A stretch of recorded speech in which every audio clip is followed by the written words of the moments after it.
Je vais inviter la sœur Queen, ce n'était pas prévu. Hier, on a chanté un cantique qui nous revenait constamment ici. Bouya Nzabé, comment on s'appelle? Amen. Amen. Nous allons l'accompagner aussi. Que Dieu vous bénisse. Amen. Bouya Nzabé, et qui nous sauve.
l'adoration.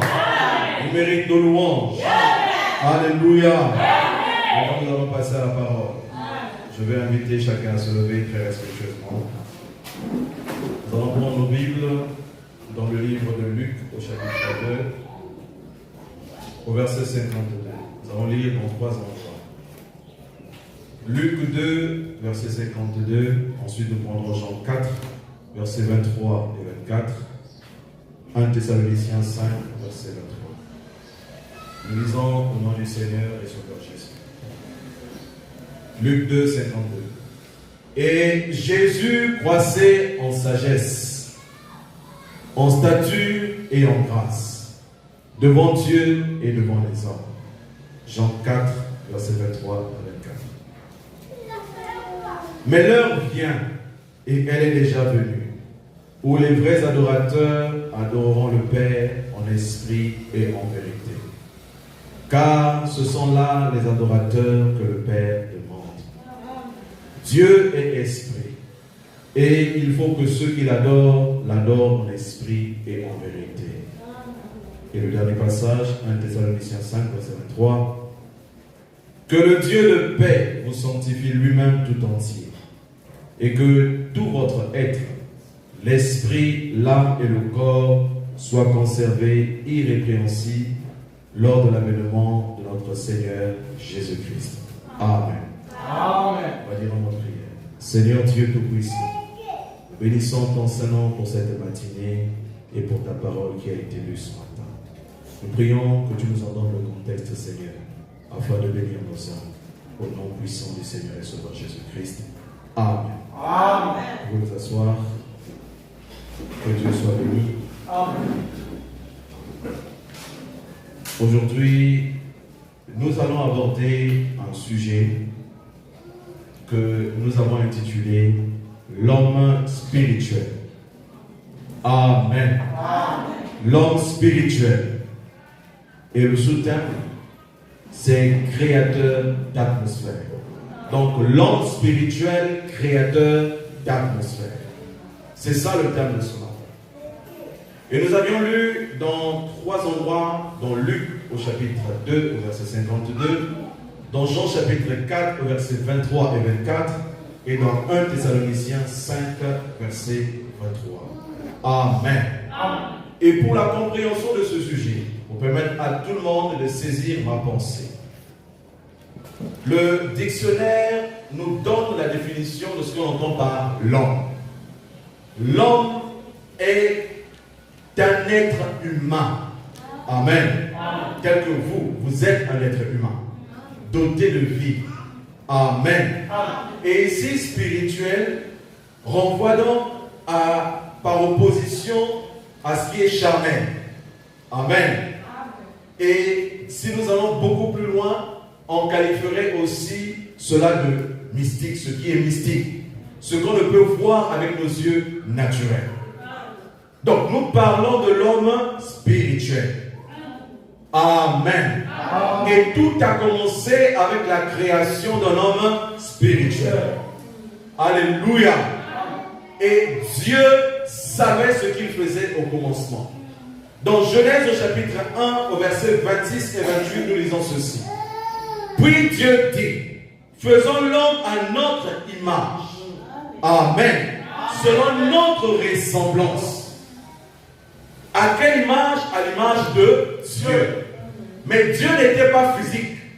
Dieu était un être spirituel. Dieu est un être spirituel.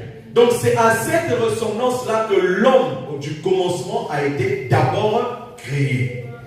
Est-ce que vous êtes avec moi? Amen.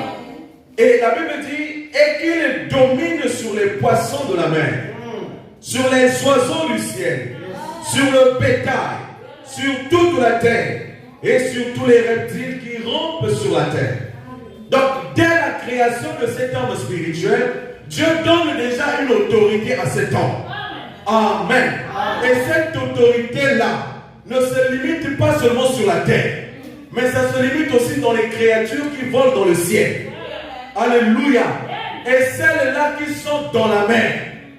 Donc, l'homme spirituel avait déjà une autorité.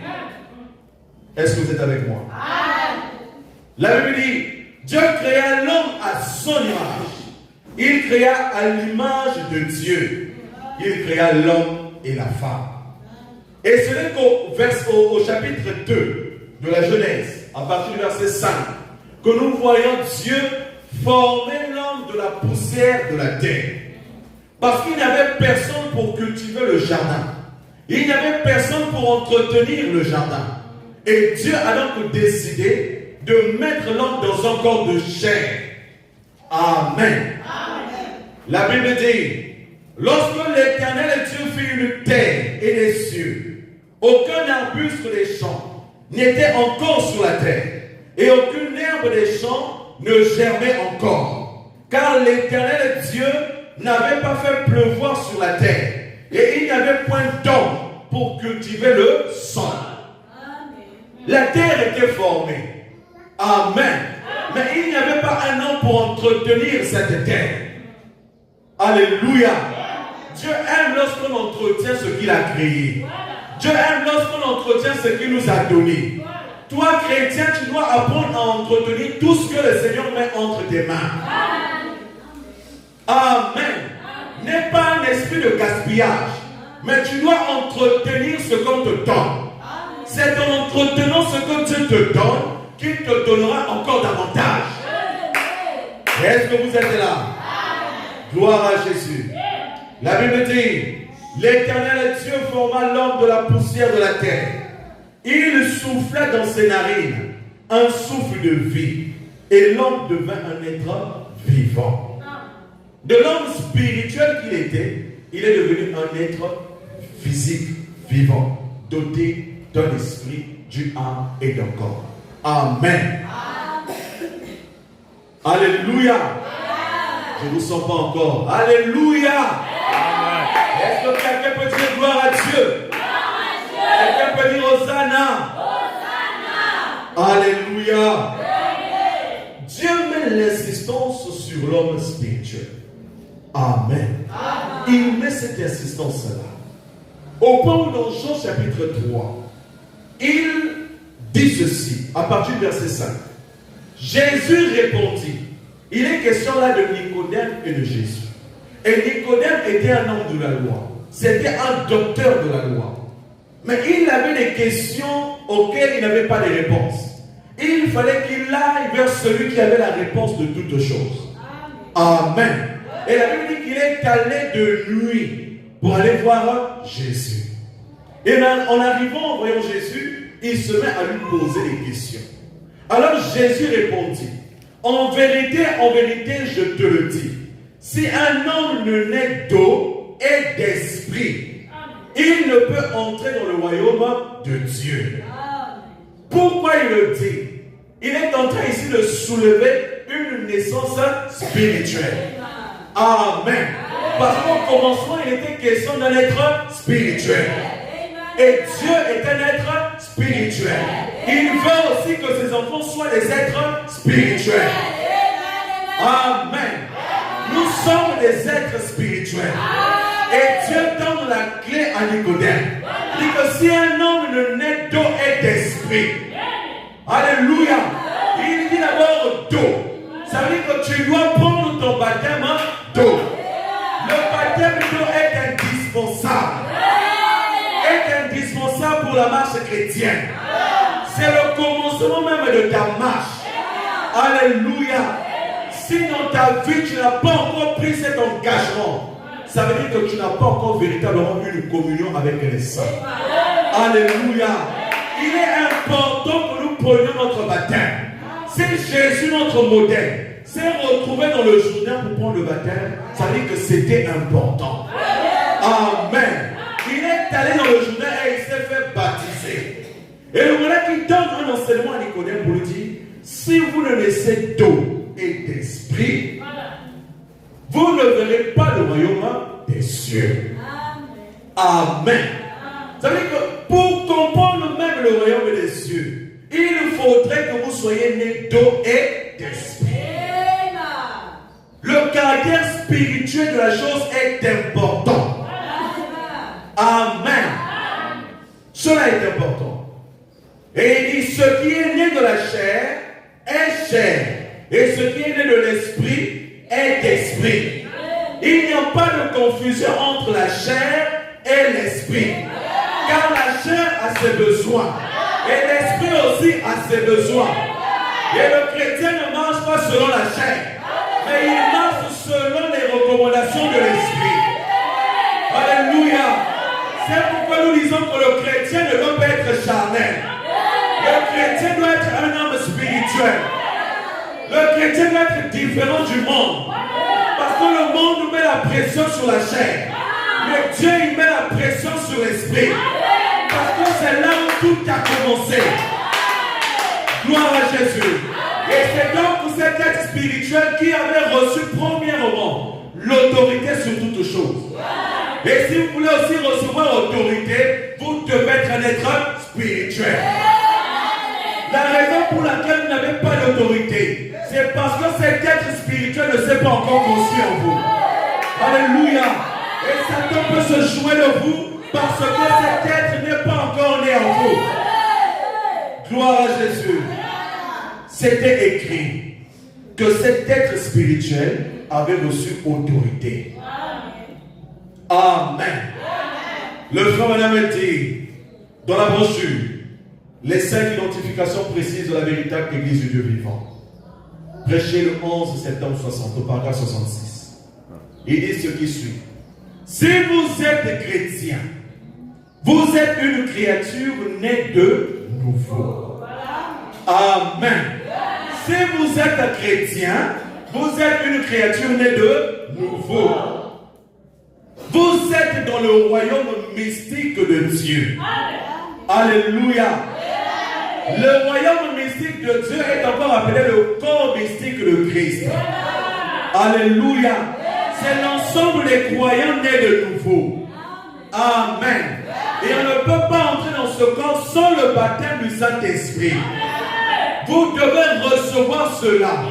Et la condition, c'est que vous devez naître de nouveau. C'est une obligation. Ce n'est pas une négociation. Alléluia.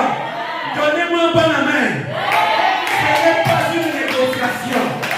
C'est une obligation de la part de Dieu. Si vous voulez voir la gloire de Dieu dans votre vie, vous devez naître de nouveau. Je ne cesserai de le dire. Si vous voulez voir les merveilles du christianisme, vous devez naître de nouveau. Ceux qui se plaignent tout le temps, c'est parce qu'ils ne sont pas encore nés de nouveau. Amen. Mais celui qui est né de l'Esprit de Dieu fera constamment des expériences avec Dieu. Et comprendra que c'est un être différent. Il n'est pas comme le monde, mais il est changé. Amen. Vous êtes dans le royaume mystique de Dieu. Et vous êtes des mystiques.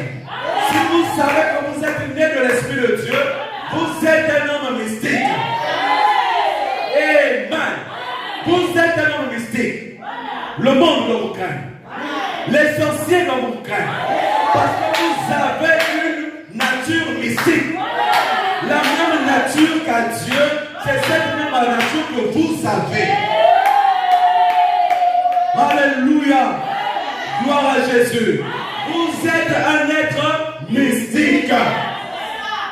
Ne vous minimisez pas. Si vous savez que vous êtes en Christ, alléluia, rien ne peut vous détruire. Si l'Éternel ne donne l'accord, rien ne peut vous atteindre. Si l'Éternel ne le décide. Nous avons une histoire dans la Bible qui nous parle. L'histoire de Job. Nous voyons comment Satan se présente au milieu des fils de Dieu. Alléluia.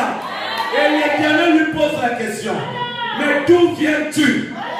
Il lui dit, je suis en train de me promener. C'est ça le travail de Satan. Il est toujours là en train de se promener. Il n'a rien à faire. Il n'a pas de travail conséquent. Toujours en train d'errer. Alléluia. Et un homme charnel, c'est un homme aussi qui ne fait que errer. Un homme spirituel, c'est un homme positionné. Alors Dieu lui pose la question. D'où viens-tu? Il dit que j'étais en train de me promener sur la surface de la terre. Et Dieu lui dit, as-tu vu mon serviteur Job? Alléluia. Il dit oui, je l'ai vu. Il dit que mon serviteur Job, il n'y a point d'autre comme lui sur la terre. Satan a dit, non, c'est parce que tu le préserves. C'est parce que tu le gardes. Donc il est conscient que Dieu nous garde. Il est conscient que Dieu nous protège. Et il ne peut rien faire sans que l'Éternel ait donné son aval. Alléluia. Église du Dieu vivant, ne craignez pas. Ne craignez pas. J'insiste encore. N'ayez pas peur. Parce que l'Éternel est de votre côté. Si Job a été touché, c'est parce que Dieu a autorisé Satan de le toucher. Alléluia. Et la chose la plus glorieuse, c'est que l'Éternel dit à Satan, fais tout ce que tu veux de lui. Mais, tout se passe. Gloire à Jésus. Dieu a le dernier mot sur notre vie. Dieu a le dernier mot sur notre existence. Ce n'est pas ton nom qui a le dernier mot sur toi. Ce n'est pas ta famille qui a le dernier mot sur toi. C'est Dieu qui a le dernier mot sur toi. Alléluia. L'homme spirituel. Oui, Job était un être spirituel. La preuve, c'est qu'avant même que ses enfants n'aient péché, il offrait constamment un sacrifice à Dieu pour préserver sa maison de toute forme de jugement. C'était un homme averti. C'était un homme sage.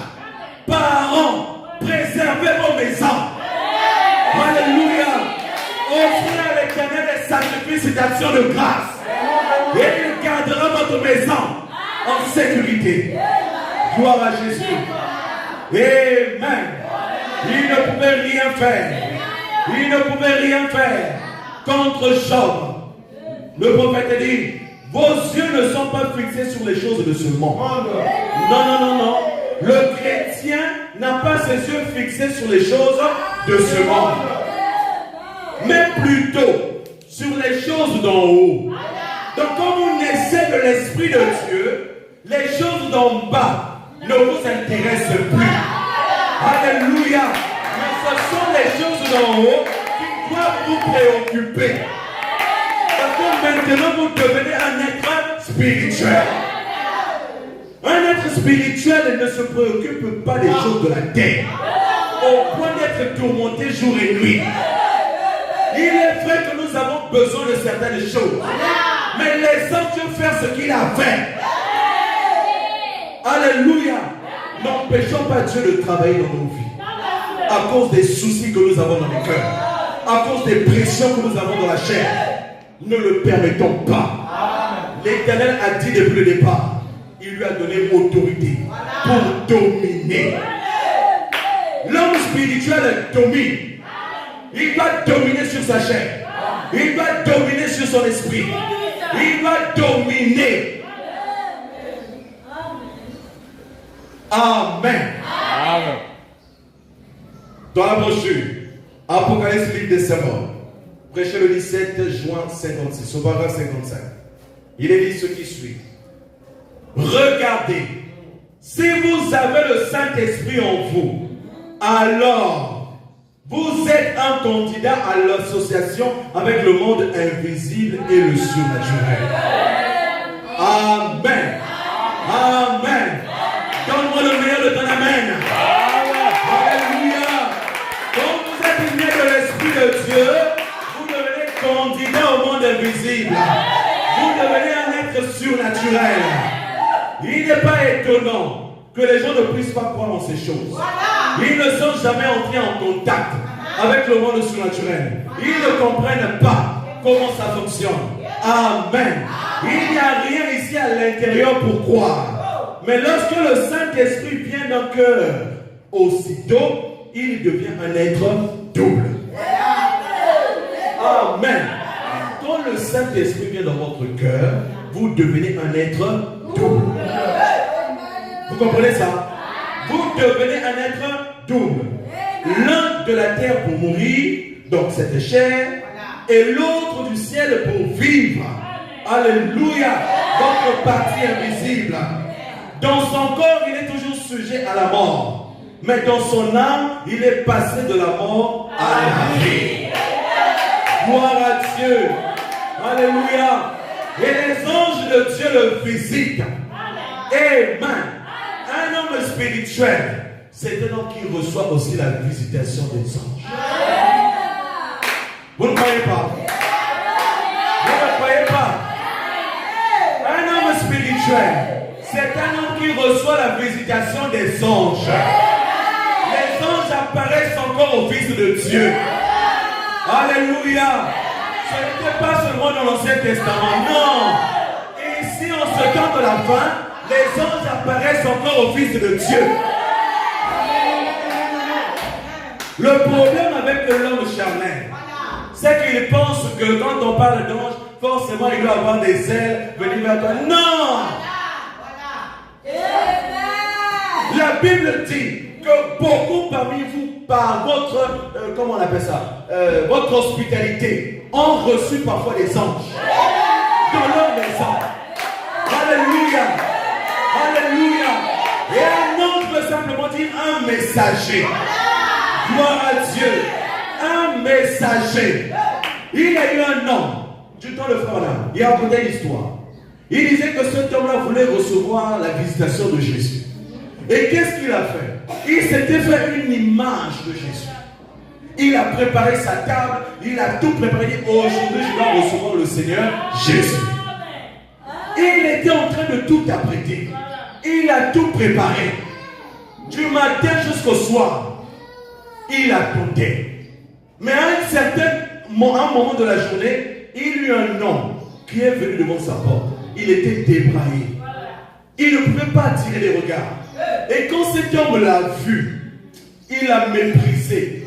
Il a dit non, ce n'est pas toi que j'attends, repars. Mais il ne savait pas que cet homme-là c'était un ange de Dieu. Il ne savait pas que cet homme-là c'était un messager de Dieu. Et à la fin de la journée, il se plaignait. Mais Seigneur, je t'attendais toute la journée, je ne t'ai pas vu. Et Dieu lui dit, mais je suis venu devant ta porte. J'ai frappé. Cet homme que tu as repoussé, c'était bel et bien moi. Alléluia. Un homme spirituel a le discernement des choses de Dieu. Vous devez avoir le discernement pour comprendre les choses de Dieu. C'est pourquoi il est dit que vous devez naître de nouveau. Parce que celui qui ne naît pas de nouveau ne comprendra pas ces choses. Et nous devons être spirituels. Vous êtes un être double. Un être double. Et les anges vous visitent. Les anges parlent avec vous. Oui, parce qu'ils sont des messagers de Dieu pour vous apporter des messages. Gloire à Jésus. Et donc, l'homme spirituel regarde à l'invisible. Amen. L'homme spirituel regarde à l'invisible. 2 Corinthiens chapitre 4, verset 18. Parce que nous regardons, non point aux choses visibles, mais à celles qui sont invisibles. Car les choses visibles sont passagères. Et les choses invisibles sont éternelles. Alléluia. Un homme spirituel, c'est un homme qui a les regards tournés vers l'invisible. Nous devons regarder à l'invisible. Et même les armes que Dieu nous donne pour combattre ne sont pas des armes physiques. Ne sont pas des armes physiques, mais ce sont des armes spirituelles. 2 Corinthiens chapitre 10 au verset 4 et 5. Car les armes avec lesquelles nous combattons ne sont pas charnelles. Amen. Ce ne sont pas des armes charnelles, mais ce sont des armes spirituelles. Est-ce que tu vois la joie? Est-ce que tu vois l'amour? Est-ce que tu peux toucher à ça? Ce sont des armes de Dieu. Alléluia. Gloire à Jésus. Et donc, parler de l'homme spirituel, revenons à considérer un homme qui marche selon les principes spirituels du royaume de Dieu. Donc, ça veut dire que si vous ne marchez pas selon les principes spirituels du royaume de Dieu, votre regard est constamment tourné vers le charnel, ça veut dire que vous êtes un homme charnel. Vous comprenez ça? Nous devons être spirituels. Ce monde oppose des esprits. Amen. Et nous n'avons que deux puissances. Il y a la puissance de Dieu et la puissance de Satan. Ce sont des esprits qui utilisent les corps pour agir. Et vous devez avoir le discernement de l'esprit pour comprendre ces choses. Un chrétien, ce n'est pas un être qui est distrait. Ce n'est pas un être qui regarde à gauche et à droite sans jamais comprendre ce qui se passe. Amen. Amen. Soyez focus sur la parole. En d'autres termes, le chrétien né de nouveau, c'est lui qu'on appelle l'homme spirituel. Alléluia. Nous posons des bases. Et l'opposé de l'homme spirituel, c'est l'homme charnel. L'opposé de l'homme spirituel, c'est l'homme charnel. Je ne vous entends pas. L'opposé de l'homme spirituel, c'est l'homme charnel. Amen. Amen. Alors, nous savons que nous avons d'un côté l'homme spirituel, nous avons aussi de l'autre côté l'homme charnel. Mais Dieu, depuis le jardin d'Éden, a donné à l'homme ce qu'on entend par le libre arbitre. Et par ce libre arbitre, l'homme a le choix de décider du cours de sa vie. Amen. L'homme a le choix de décider de son avenir. Parce que c'est une possibilité que Dieu te donne. Tu peux décider aujourd'hui d'être un homme charnel. Tu peux décider aussi d'être un homme spirituel. C'est une question de choix. C'est une question de volonté. Est-ce que je peux entendre un amen? Amen. Donc vous n'êtes pas obligé d'être un homme charnel. Non, frère. Sachant que vous êtes un fils de Dieu, vous devez tout faire pour être spirituel. C'est ça, bien placé. Lisons le prophète. Dans la brochure Le choix d'une épouse, prêché le 29 avril 65, paragraphe 31 et suivant. Là, nous commençons maintenant. Et j'ai besoin que tu réagisses à ça. Amen. Amen. J'ai besoin que tu sois disposé à recevoir cette parole. Le choix d'une épouse. Dans bien des domaines de la vie, il nous est donné la possibilité de choisir. Est-ce que vous comprenez ça?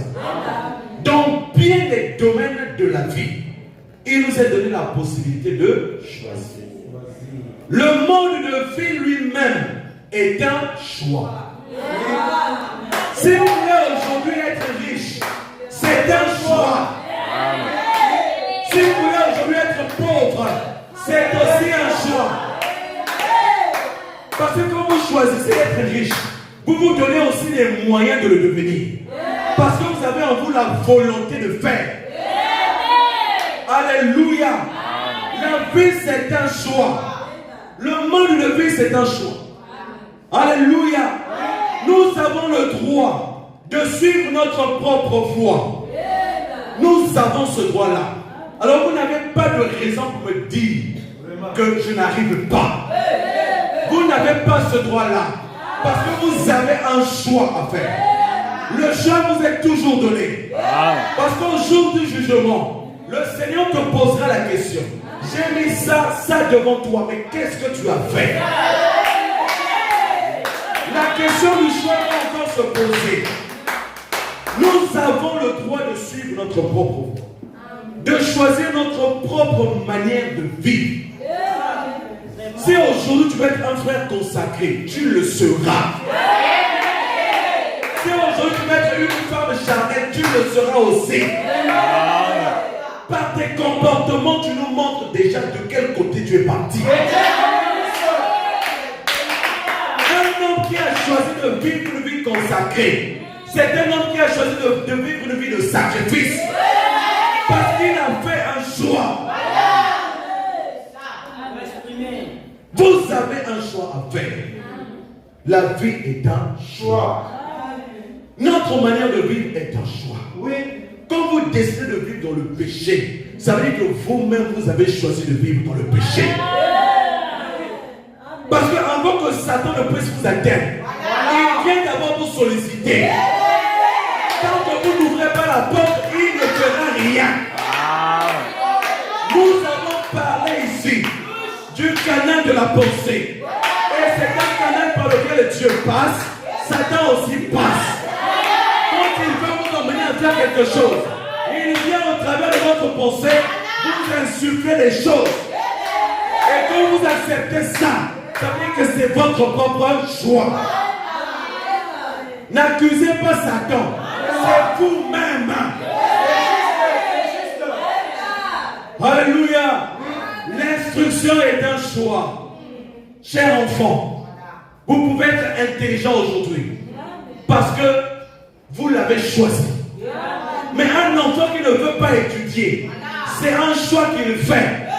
On t'appellera Sopa. Amen. Écoutez bien ceci. Vous devez être intelligent à l'école parce que Dieu vous donne le choix de le faire. Nous pouvons choisir soit de faire des études, soit de ne pas faire des études. Nous avons le choix. Aujourd'hui, il y a des gens qui n'ont pas eu peut-être des moyens d'étudier dans les grandes écoles. Mais ils sont autodidactes. Ils apprennent d'eux-mêmes. Alléluia. Ils se donnent des moyens. Et ils finissent par devenir des hommes pertinents. Il y avait un homme dans l'histoire. Cet homme-là, c'était un missionnaire. Son nom est Charles. Cet homme-là n'avait pas vraiment une grande instruction. Il n'avait vraiment pas une grande instruction. C'était un cordonnier à la base. Et ce cordonnier-là avait une vision dans son cœur. Dieu lui avait donné un don particulier. C'était d'apprendre facilement des langues étrangères. Et il voulait traduire la Bible dans plusieurs langues. Il a appris. Dès l'âge de 10 ans, il parlait déjà plusieurs langues.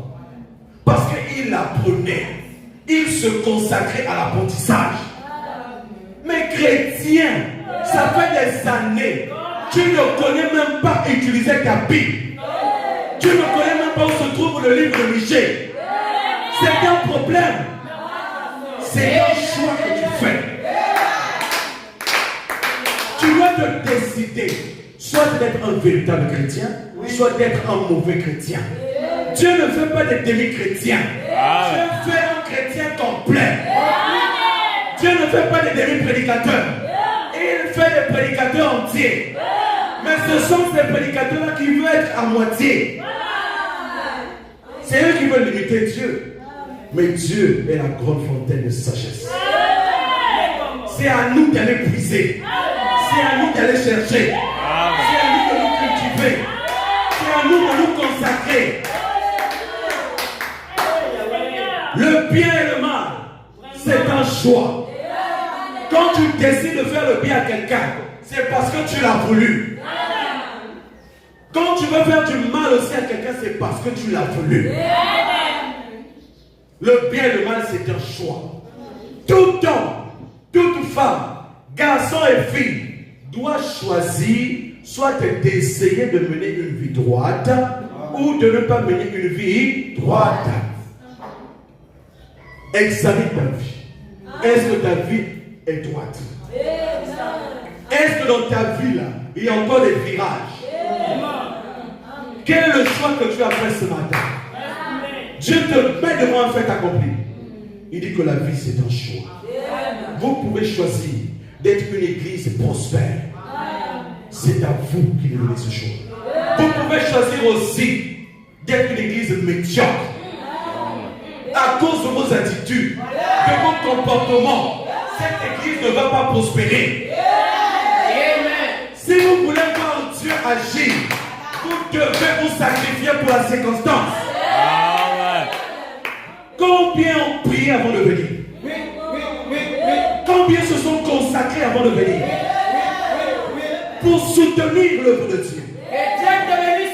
Pour assister le prédicateur. Combien ont fait une vie de consécration? C'est un choix.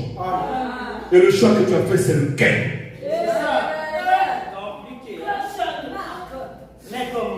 Alléluia.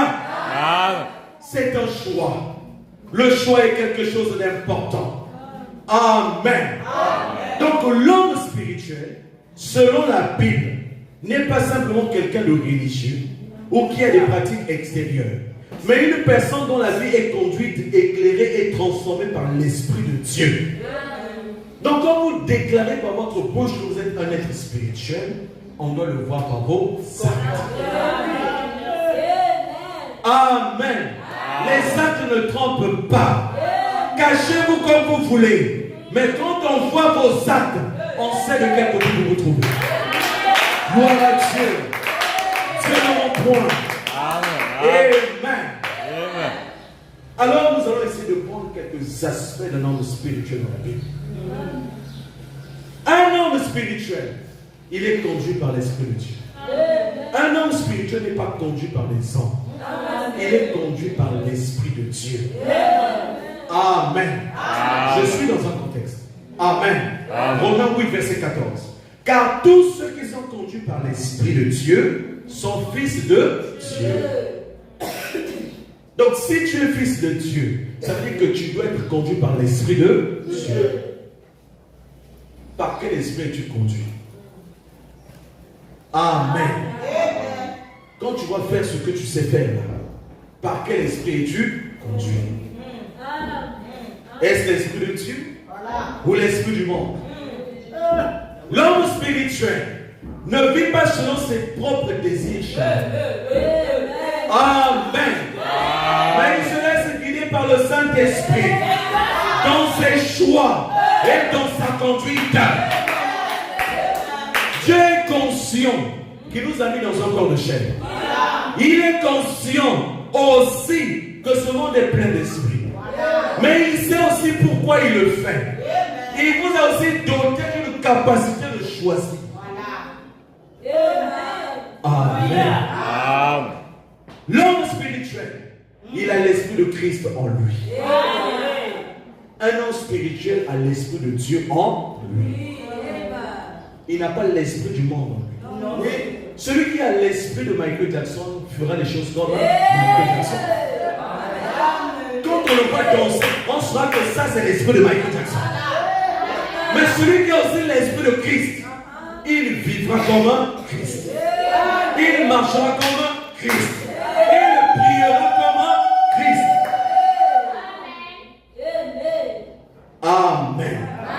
Et un être spirituel, c'est celui qui discerne les choses de Dieu. Amen. Quand vous voyez que pendant le culte, les gens sont là, les gens ne disent pas Amen, comprenez simplement que là, si vous ne saisissez pas que là il y a un problème, ça veut dire que vous n'êtes pas encore spirituel. Amen. Nous devons être des êtres spirituels. Nous devons discerner l'atmosphère, discerner les choses au moyen de sa parole. Amen. L'homme spirituel, c'est ça. Et l'homme spirituel aussi manifeste les fruits de l'Esprit de Dieu. Selon Galates 5, verset 22. Et ces fruits de l'Esprit ne sont d'autres que l'amour. Un homme spirituel, ce n'est pas un homme haineux. Un homme spirituel, ce n'est pas un être jaloux. Un homme spirituel, ce n'est pas un homme meurtrier. Non. Un homme spirituel, c'est quelqu'un qui a l'amour dans son cœur. Un homme spirituel, c'est quelqu'un qui a la joie dans son cœur, qui a la paix dans son cœur, la patience dans son cœur, la bonté, la fidélité, la douceur, la maîtrise de soi. Un homme spirituel, c'est celui qui a la stature parfaite de Christ. Alléluia. Sa vie reflète le caractère de Dieu. Quand vous voyez, vous savez que ça, c'est un chrétien. Vous voyez, vous savez que ça, c'est une fille de Dieu. Sans même qu'il ne dise quelque chose, vous savez que c'est un fils de Dieu. Parce que c'est ça que le pauvre. C'est ça qui le démontre. Amen. Un homme spirituel, c'est aussi quelqu'un qui crucifie les passions de la chair. Alléluia. Un homme spirituel, c'est celui qui crucifie les passions de la chair. Amen. Donc, Galates 5, verset 24 à 25. Il dit que ceux qui sont à Jésus-Christ ont crucifié la chair avec ses passions et ses désirs. La chair a des passions compliquées. La chair a des désirs compliqués.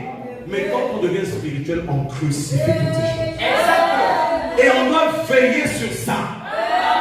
Ce n'est pas une affaire d'un jour, mais c'est une affaire de toute une vie. Alléluia. Nous devons veiller à notre marche. Dieu doit veiller à sa marche. À la fin de la journée, il doit faire l'introspection de sa vie. Qu'est-ce que j'ai fait? Où est-ce que j'ai fauté? Vous corrigez, vous avancez.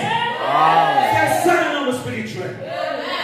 Un homme spirituel, il crucifie les passions de la chair. Et la Bible dit, les œuvres de la chair sont manifestes. Et il commence à citer. Il y a l'impudicité. Ce sont les œuvres de la chair. L'impudicité. Une personne qui manque de retenue. Une personne qui ne sait pas se contenir.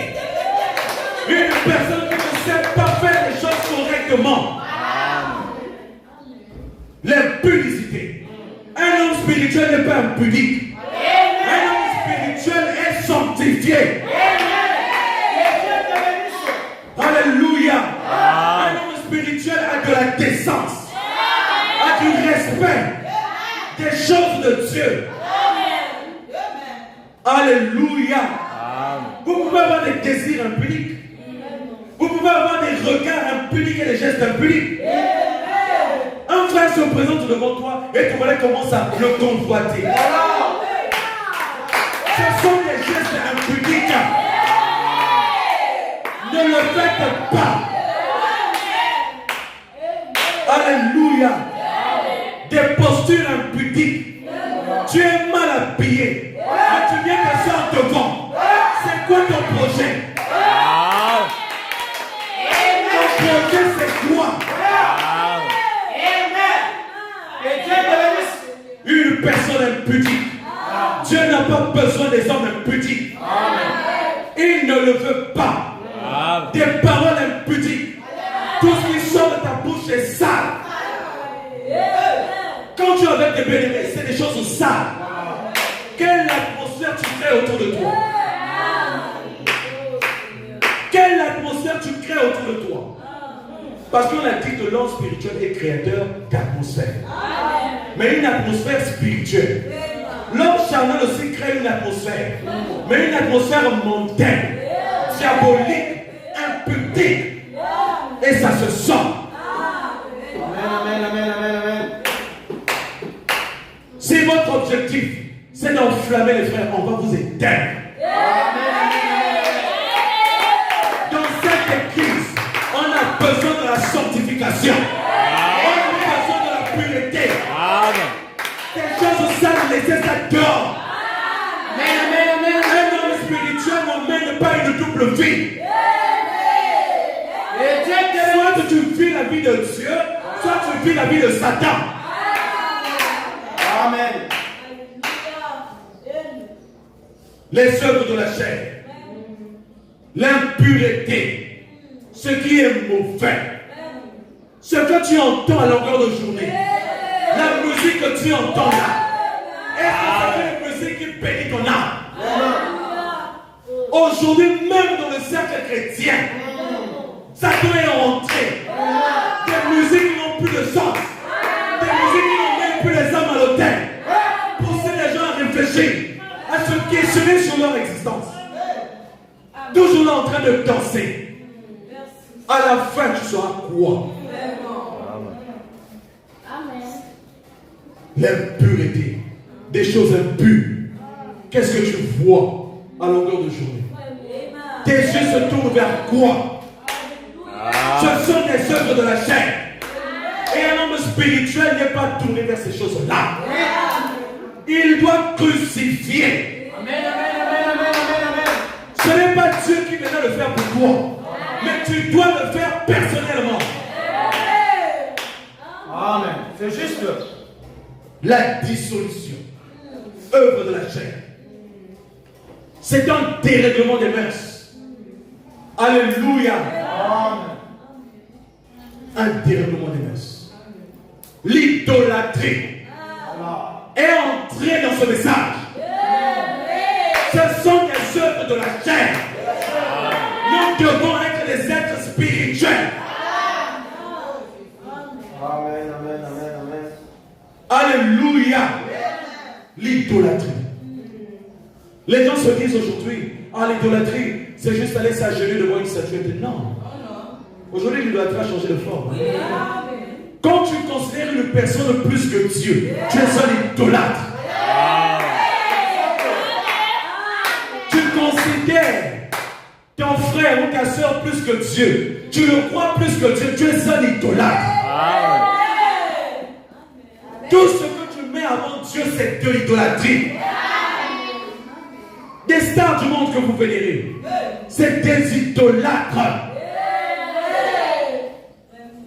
Amen. Amen. La magie, œuvre de la chair. Les gens entrent dans la magie.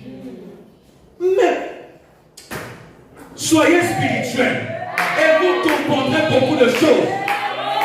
Ne pensez pas que tous ceux qui viennent à l'église sont des chrétiens. Enlevez-vous ça de la tête. Il y a parfois les infiltrés au milieu de vous. Des sorciers au milieu de vous. Mais un homme spirituel comprendra que ça, c'est un sorcier. C'est juste. Les inimitiés. Les inimitiés.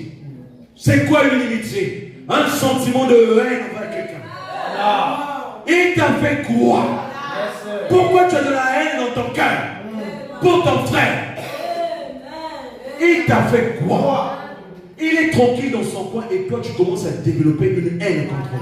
Vraiment, vraiment, vraiment. Vérifiez vos cœurs. Est-ce que vous avez encore de la haine dans vos cœurs? Peut-être que vous n'avez pas la haine envers les frères de cette église, mais dans votre famille là. Un chrétien n'est pas haineux. Un chrétien a de l'amour dans son cœur. Amen. Amen. La haine. Ça, ce sont les œuvres de Satan.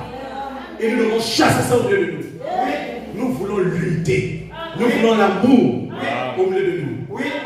Les querelles. Un homme de la chair n'est pas querelleux. Une chrétienne n'est pas querelleuse. Une chrétienne, c'est une personne compréhensive. Amen, amen, amen. Oui. Alléluia. Les querelles. Vraiment. Il ne t'a rien fait, mais tu prépares un coup. Juste pour le quereller. Juste pour chercher une occasion de chute. Voilà. Que Dieu te bénisse. Parfois tu as un problème. Voilà. Tu n'arrives pas à l'exprimer, tu crées une dispute. Voilà. C'est un mauvais esprit. Arrêtez ça. Les querelles. Oui, ce sont des échanges violents. Un homme spirituel n'est pas comme ça. Un homme spirituel, c'est un homme paisible. Un homme calme. Les jalousies, ce sont des œuvres de l'esprit. Qu'est-ce que les œuvres de la chair? La jalousie. Un mauvais sentiment qu'on éprouve quand on n'obtient pas quand on n'obtient pas ou ne possède pas les avantages obtenus ou possédés par un autre. Dieu a donné à ton frère quelque chose de bien. Mais bénis le Seigneur. Cette chose peut aussi t'aider. Mais quand tu commences à développer une jalousie, pourquoi? Prie Dieu qui t'accorde aussi la même grâce. Dieu a donné des grâces à une personne. Dieu utilise cette personne puissamment. Mais pourquoi tu es jalouse? Tu connais les sacrifices que cette personne a fait. Amen. Soyons spirituels. Amen. On n'a pas besoin de jalousie au milieu de nous. Ce sentiment de haine. Quand tu vois une œuvre avancer, une œuvre évoluer, toi tu es haineux dans ton cœur. Tu es jaloux. Tu ne veux pas que les choses avancent. Mais tu es un sorcier. Tu es un sorcier. Oui, bien appliqué. Amen. Et les sorciers, nous on les maudit. Voilà. Nous le maudissons. Amen. Alléluia. Amen. Des animosités. Ce ne sont pas des œuvres d'un homme spirituel. Et une animosité c'est également un sentiment permanent de haine. Mais seulement cette haine-là est accompagnée d'un sentiment de nuire. Ah, moi je dois nuire à cette personne-là. Je dois nuire à cette personne-là. Ça arrive souvent dans des milieux professionnels. Vous êtes compétent. Vous faites bien votre travail. Et l'autre, il est jaloux. Il développe une haine contre vous. Et il veut vous nuire à chaque instant. Vous créez des problèmes. Pour qu'on vous enlève. Parfois, si on le met là, il ne fera rien. Ça, c'est juste. Les disputes, on n'en a pas besoin. Et la Bible dit que ceux qui commettent de telles choses n'hériteront point le royaume de Dieu. Si vous êtes sur cette liste-là, répondez-vous. Ne le faites pas. Soyez spirituel. Il y avait une femme du temps de Frère Branham. Cette femme-là, ce jour-là, l'église, Frère Branham a cogné contre le péché. Il a cogné fort. Et ce jour-là, elle n'avait pas touché son péché. À la fin du culte, elle est venue voir le Frère Branham. Pour dire au Frère Branham, ah, Frère Branham, la prédication de journée, c'était très bon. Parce qu'elle n'avait pas touché à son péché. Mais vérification fait, c'était la plus commère de la vie. Alléluia. Même si tu n'avais pas touché à ton péché ce matin, mais ta conscience déjà te condamne. Ta conscience te dit ce que tu as fait. Trompez-moi quand vous voulez, il n'y a pas de problème. Et vous ne tromperez jamais Dieu et votre conscience.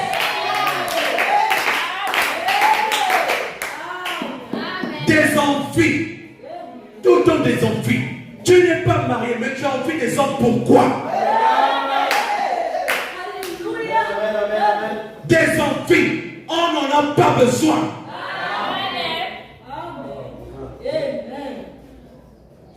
Un sentiment de convoitise à la vue du bonheur, des avantages d'autrui. Toujours en train d'envier. Parfois tu n'as même pas l'argent. Dieu lui a donné les moyens de s'acheter des choses selon son budget. Mais toi tu vas même t'endetter. Parce que tu envies ce qu'elle a. Mais tu ne rends pas service à ta vie. J'ai toujours dit, Satan il est vraiment idiot. Excusez-moi de le dire ainsi. Mais quand vous regardez ces œuvres, il y a vraiment de l'idiotie à l'intérieur. Et ces personnes qui suivent Satan là, vous ne voyez pas que vos vies sont en train d'être liées. En le servant, qu'est-ce que vous obtenez de bon? C'est une personne qui vous emmène jusqu'au problème. Après, il vous laisse. Pour vous débrouiller tout seul. C'est comme un voleur qui va voler au marché. Et il va, on l'attrape en flagrant délit. On lui dit, mais c'est toi qui as volé. Il dit, non, c'est pas moi qui ai volé. Mais il a attrapé.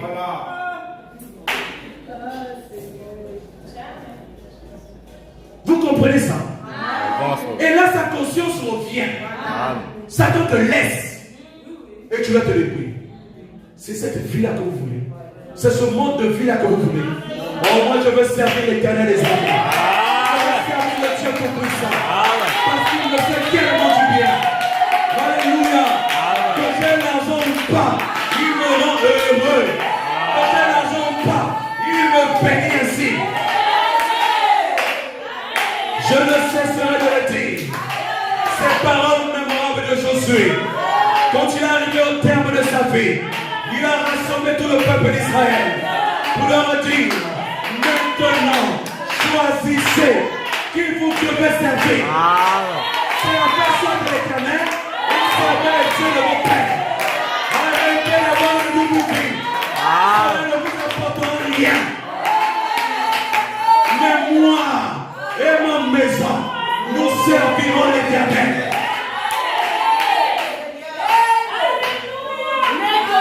Gloire à Jésus. Nous servirons l'Éternel. Un homme spirituel n'est pas un ivrogne. Un homme spirituel ne boit pas. Oh non, je bois juste un verre. Ok, il n'y a pas de problème, va boire. Tu connais l'histoire du fou de Gadara? Il a commencé par un verre. Un verre a amené un démon. Un verre a amené deux démons.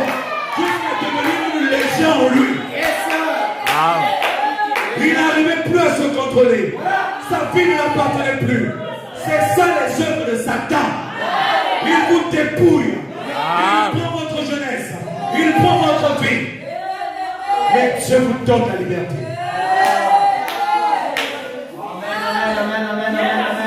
L'envie de boire, les excès de table, une personne bouffante, glouton, toujours là en train de manger. Tu ne sais pas comment t'arrêter.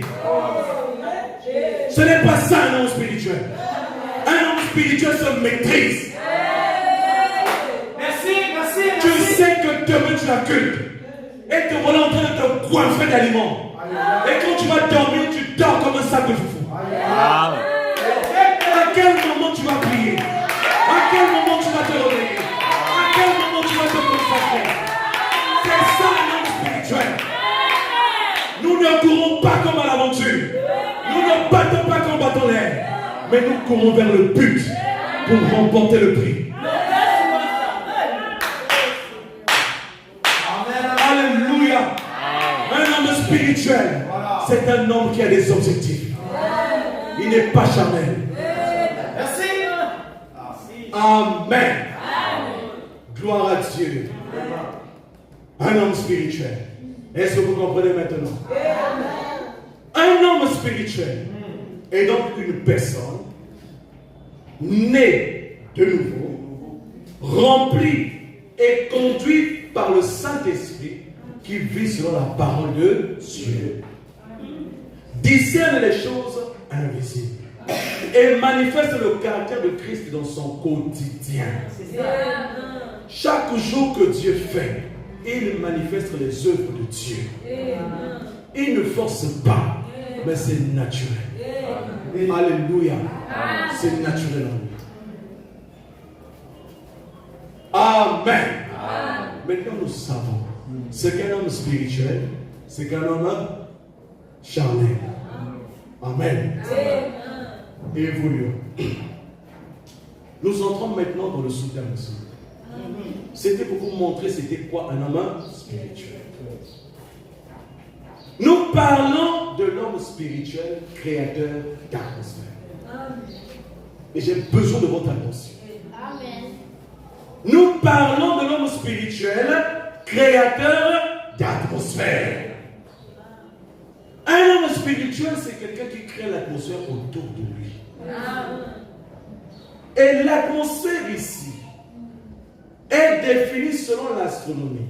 L'air qui nous environne, qui environne une planète, en particulier la Terre. Ou au sens figuré, nous dirons que c'est l'ambiance qui règne dans un milieu. L'atmosphère. Quelle est l'atmosphère qui règne ici ce matin? Est-ce l'atmosphère de Dieu ou est-ce l'atmosphère de Satan? Et en tant qu'homme spirituel, vous devez discerner ça. Comprendre que là, Dieu est là. Oui, là, il est présent. Mais puisqu'il est présent, je dois saisir l'occasion de demander ce que je veux. Amen. Avançons. Dans la prédication, l'amour divin. Le frère Madame a dit. Le frère Madame a dit. Il dit quoi? Répondez-moi bien, le frère Madame dit. Il dit quoi? Voilà, il dit ceci. Dans la prédication amour divin, prêché le 26 juillet 56, au paragraphe 23. Eh bien, savez-vous, en tant que fils ou fille de Dieu, que vous êtes un créateur en miniature? Vous n'avez pas compris. Soyez spirituel. Je répète encore. Le frère Madame dit. Il dit quoi? Savez-vous en tant que fils ou fille de Dieu que vous êtes un créateur? Vous êtes un créateur, mais en miniature. Savez-vous que vous créez l'atmosphère dans laquelle vous vivez? Alléluia. Dans ma maison, j'aime qu'il y ait une atmosphère de paix. Dans ma maison, j'aime qu'il y ait une atmosphère spirituelle. Alléluia. Au moins, tous ceux qui passent par là, s'ils ont des problèmes, ils trouvent des solutions. Parce que la maison est préparée. La maison, l'atmosphère est déjà créée. Gloire à Jésus. êtes des créateurs d'atmosphère. Et vous pouvez choisir de créer l'atmosphère de Dieu ici. Ce matin-là. Si vous voulez voir Dieu agir. Alléluia. Vous faites simplement les amens. Vous pouvez sa gloire descendre. Vous êtes les créateurs. Vous êtes les créateurs. Savez-vous par l'atmosphère dans laquelle vous demeurez, vous influencez quelqu'un d'autre. Est-ce que vous le savez? Si vous êtes venu ce matin avec des problèmes tellement chargés dans le cœur, vous devenez triste. Vous créez une atmosphère autour de vous. Et cette atmosphère fera en sorte que celui qui est à vos côtés aussi sera contaminé. S'il est un homme spirituel, il va entrer aussi dans ton cercle. Et lui va contaminer l'autre. Et c'est toute l'église qui va se retrouver empesée. C'est toute l'église qui va se retrouver lourde. On prêche la parole, tu es calme. On prêche la parole, tu ne dis pas amen. Ils ont pris d'alourdir l'atmosphère. Nous devons créer l'atmosphère. Créons une atmosphère de joie. Créons une atmosphère de paix. Invitant le Saint-Esprit au milieu de nous. Car il aime la parole. Il aime quand on dit amen. Quand on dit amen, il était ça pour confirmer. Gloire à Jésus. Vous devez influencer votre frère. Et lui dire amen à la parole. Quand tu dis amen, tu es en train d'influencer ta propre vie. Parce que la parole est une sémence. Et quand tu reçois cette sémence en toi, elle doit produire quelque chose de glorieux. Amen. Qu'est-ce qui fait agir des gens tels qu'ils agissent? Qu'est-ce qui fait que les ivrognes aiment rester avec les ivrognes? Vraiment. Parce que c'est une atmosphère qui les dégage. Ce qu'il y a en lui, c'est ce qu'il y a en toi. Ce besoin de boire là est aussi venu en toi. Voilà pourquoi tu aimes traîner avec les ivrognes. Tu vis une vie sale. Voilà pourquoi tu n'aimes pas traîner avec les chrétiens. Parce que tu sais qu'ils sont en train de dégager une atmosphère spirituelle. Quand tu es devant les bien-aimés, tu es mal à l'aise. Tu as des mauvais esprits. Tu es avec des païens. Il y a un problème. Revois ta vie. Il y a un proverbe qui dit, oui, qui s'assemble se ressemble. Dis-moi qui tu fréquentes. Et je te dirai qui tu es. Alléluia. Dis-moi ce que tu vois. Et je te dirai quel est l'esprit qui est en toi. Amen. Nous devons créer la bonne atmosphère. Merci. Le chrétien doit aimer être avec les chrétiens. Parce qu'en lui, il y a un feu. Et l'autre chrétien aussi a un feu. Et quand ils se rassemblent, c'est un feu qui se dégage. Gloire à Jésus. Oh, béni soit le nom du Seigneur. Pour cette communion, nous avons passé à la maison la dernière fois. Il y avait un rassemblement des saints. Les cœurs étaient disposés. Le Saint-Esprit était dans les cœurs. Alléluia. Donnez-moi le même. Ça va commencer par un témoignage. Un témoignage à béni. Et ça va dire amen. Il a passé la vie amen. Il a donné le témoignage. Et l'atmosphère a été créée. Gloire à Jésus. Gloire à l'Éternel. L'Esprit de Dieu est descendu. Et la crainte s'est emparée des cœurs. Nous devons créer l'atmosphère. Là où nous sommes, créons l'atmosphère. Quand nous sentons que là, il y a des désordres, commençons à mettre l'ordre. Créons l'atmosphère. Créons l'atmosphère. Parce que Dieu ne descend pas là où il y a de désordre. Gloire à Jésus. Créateur d'atmosphère. Vous êtes un créateur en miniature. Vous êtes un créateur en miniature. Gloire à Dieu. Est-ce que vous comprenez ça? Vous êtes un créateur en miniature. Ça veut dire que ce que Dieu fait, vous pouvez également le faire. La Bible dit, dans Jean 14, verset 12, les œuvres que je fais, vous les ferez aussi. Gloire à Dieu. Gloire à Dieu. Et Dieu n'est pas mort en vain. S'il est mort sur le bois du calvaire, c'est pour te donner la même nature qu'il a. Afin que tu accomplisses les mêmes œuvres. Il était un homme spirituel. Il avait compris que si je laisse les disciples ainsi, ils ne vont pas s'en sortir. Ils vont se disputer. Ils vont se quereller. Amen. Il a renvoyé le Saint-Esprit au milieu des apôtres. Et cela a créé une atmosphère spirituelle. Au point où même l'ombre de Pierre guérissait les malades. Son ombre guérissait les malades. Parce qu'autour de lui, il avait créé une atmosphère. Merci, merci. Il y avait une atmosphère de vie. Le Saint-Esprit était déjà là. Il était né de nouveau. Naissant de nouveau. Vous voulez voir les œuvres de Dieu? Naissant de nouveau. Il est important que nous naissions de nouveau. Amen. Qui s'assemble se ressemble. Vous voulez être un chrétien consacré. Marchez avec des gens consacrés. Marchez avec des gens consacrés. Si tu vois que telle soeur a une vie correcte, a une vie droite, rapproche-toi d'elle. Pose-lui la question. Comment tu fais? C'est ça la marche chrétienne. Comment tu fais? Elle va te montrer. Tu veux avoir une telle vie. Fais ceci, fais ceci. Quand tu appliques, tu vois le résultat. Amen. Nous devons nous soutenir les uns les autres. Apprenons à créer l'atmosphère. Vous emmenez l'atmosphère depuis la maison. Une atmosphère spirituelle. Vous l'emmenez à l'église. L'autre frère là-bas aussi emmène sur l'atmosphère spirituelle. Il l'emmène à l'église. Ça devient une grande boule de feu. Alléluia. Et la relation sera parfaite. Le culte sera parfait. Parce que les saints se rassemblent. Gloire à Jésus.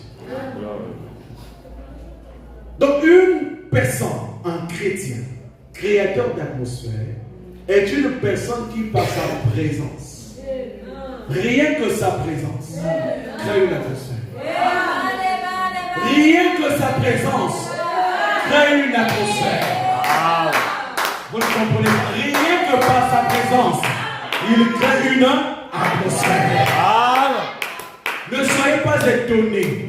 Si vous avez l'Esprit de Dieu en vous, vous arrivez quelque part, vous y mettez pied. Les gens commencent à se bousculer. Ils commencent à se poser des questions. Parfois, ils étaient en train de parler de n'importe quoi. Et ils disent, ah, pasteur me quiz, hein? Quel pasteur me quiz? Et la conversation change. Parce que notre présence est en train d'emmener une atmosphère. Et vous devez arriver à ce niveau-là en tant que les hommes spirituels. Là où ça raconte de n'importe quoi. Mais quand vous venez, la conversation change. Il parlait du monde. Il parlait du football. Il parlait de toutes ces choses. Mais quand vous venez, vous commencez à parler de la parole. Alléluia. Les choses changent. La situation change. C'est ça. Un homme spirituel. Par sa présence, par ses paroles, il change les choses. Sa foi et sa communion avec Dieu. Il influence l'environnement spirituel autour de lui. Et vous devez être comme ça. Église, soyez spirituel. Dans vos maisons, soyez spirituel. Partout où vous allez, soyez spirituel. On doit être capable d'arriver dans un endroit, on pose la question à quelqu'un que vous ne connaissez pas. Est-ce que tu connais tel frère? Il doit vous dire que celui-là, c'est un homme spirituel. Mais quand on dit que celui-là, il y a un problème. Amen. Maintenant, nous atterrissons. Un homme spirituel, nous avons dit que c'est un créateur d'atmosphère. Vous êtes d'accord? Un homme spirituel crée l'atmosphère autour de lui. Si vous voulez que Dieu puisse descendre cette bénédiction ici ce matin, soyez connectés. Amen. Créez cette atmosphère dans votre cœur et vous verrez que les autres aussi seront contaminés. Amen. Prenons quelques exemples dans la Bible. Dans la Bible, dans Actes chapitre 16, Il nous a parlé de Paul et de Silas, qui, par la louange, ils ont changé l'atmosphère de la prison. Oui. Alléluia. Ces deux hommes consacrés. Amen. L'apôtre Paul avait une certaine atmosphère. Il avait une atmosphère de querelle, une atmosphère de division. Mais quand le Seigneur l'a rencontré, son atmosphère a changé. Quand le Seigneur l'a rencontré, sa vie a changé. Et le voilà qui commençait à unir le peuple de Dieu. Le voilà qui a commencé à gagner les cœurs à Christ. Et voilà comment dans son travail, il s'est retrouvé emprisonné avec Silas. Ces deux hommes consacrés, ils se retrouvent en prison, bien barricadés. Alléluia. Avec les autres prisonniers. Et ensemble, ils se sont dit, bon, c'est l'heure de la louange et de la prière. Même en prison, ils avaient le temps de prier. Ils ont commencé à chanter les cantiques. Ils ont commencé à chanter les cantiques. Ils ont commencé à louer le Seigneur. Ils ont commencé à bénir le Seigneur. L'atmosphère de Dieu est descendue dans la prison. Et la Bible dit que les portes de la prison s'effondraient. Alléluia. Oui, frère bien-aimé. Quand vous faites descendre l'atmosphère de Dieu, les chaînes qui vous liaient tombent. Quand vous êtes dans l'atmosphère de la présence de Dieu, ce qui était difficile devient facile. Vous ne comprenez pas. Vous ne comprenez pas encore. Je le répète encore. Quand vous êtes dans la présence de Dieu, ce qui était difficile devient facile. Quand vous êtes dans la présence de Dieu, ce qui est impensable devient pensable. Quand vous êtes dans la présence de Dieu, ce qui est impossible devient possible. Alléluia. Il y a un homme dans la Bible du nom de l'apôtre Pierre. Il avait été aussi enfermé dans une prison. Il s'est retrouvé dans la prison. Et de l'autre côté de la prison, il y avait les saints qui adoraient le Seigneur. Il y avait les saints qui étaient en prière. Il priait pour Pierre. Il priait pour Pierre. Seigneur, souviens-toi de Pierre. Seigneur, délivre Pierre. L'église était unie dans la prière. L'église de Dieu. Apprenons à conduire nos frères dans la prière. Quand un bien-aimé en difficulté, unissons-nous dans la prière. Intercédons pour nos frères. Et il fera quelque chose. Alléluia. Les frères ne savaient pas que leur prière dégageait une atmosphère.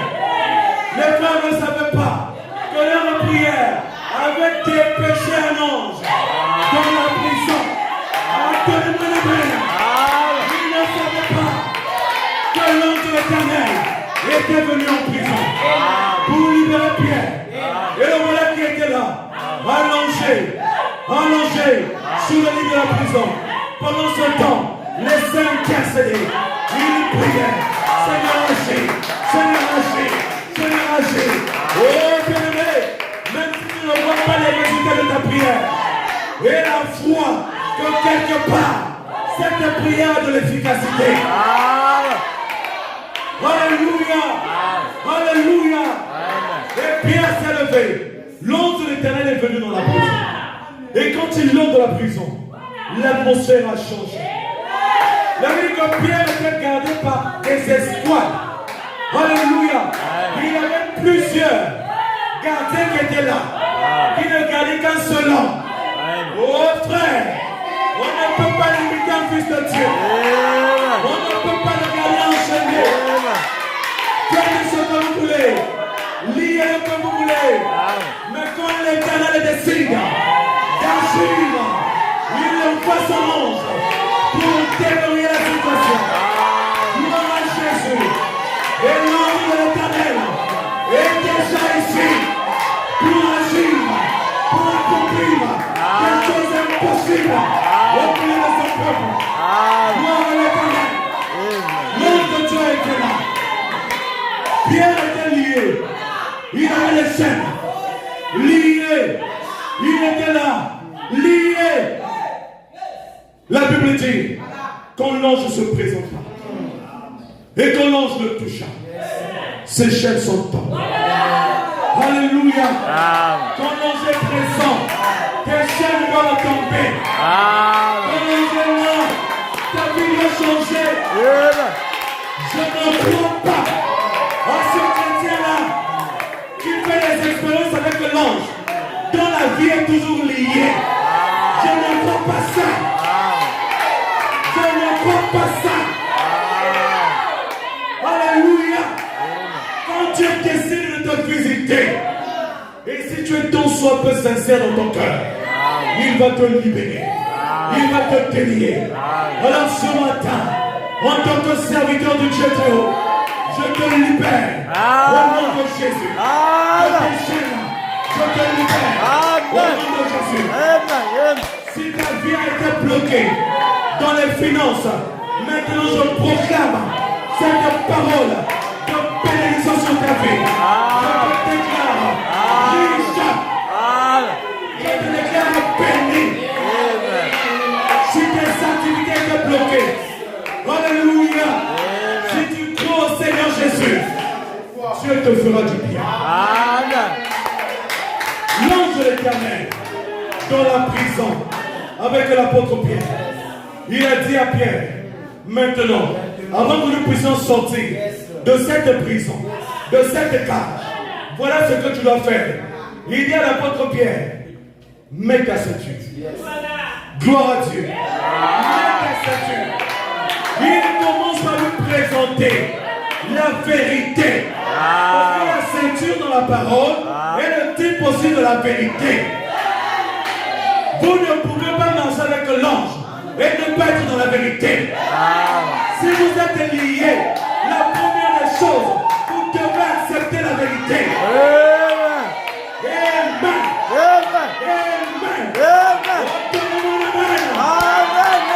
Alléluia. L'apôtre Pierre a accepté. Il a pris sa ceinture. Il a mis la ceinture de vérité. Le voilà. L'ange nous dit encore, ce n'est pas fini. Avant que nous nous sortions, je vais encore faire deux choses. La deuxième chose, revêt ton manteau. Gloire à Dieu. Revêt ton manteau. Et le manteau, c'est l'onction. L'onction qui vous accompagne. Le manteau, c'est l'onction que Dieu te donne. Amen. Quand l'ange t'apparaît, il va te donner une onction. Une onction pour la prière. Alléluia. Alléluia. Rien n'est impossible. Rien n'est impossible. Devant chaque situation, tu sais que tu as l'onction sur toi. Amen. Et ce n'est pas n'importe quelle onction. Un homme spirituel, c'est un homme qui est revêtu d'onction. L'onction pour la parole. L'onction pour la vérité. L'onction pour la prière. L'onction de l'amour. Nous devons aimer. Nous devons aimer. Cette onction de t'être donnée ce matin. Je déverse cette onction par la parole ce matin. Reçois au nom de Jésus. Alléluia. Amen. Le peuple continue à prier. Il priait. Seigneur, libère Pierre. Seigneur, délivre Pierre. Ne le laisse pas enchaîner. Car c'est à lui qu'a été donné les clés du royaume. Mais si tu le gardes là-bas, que ferons-nous?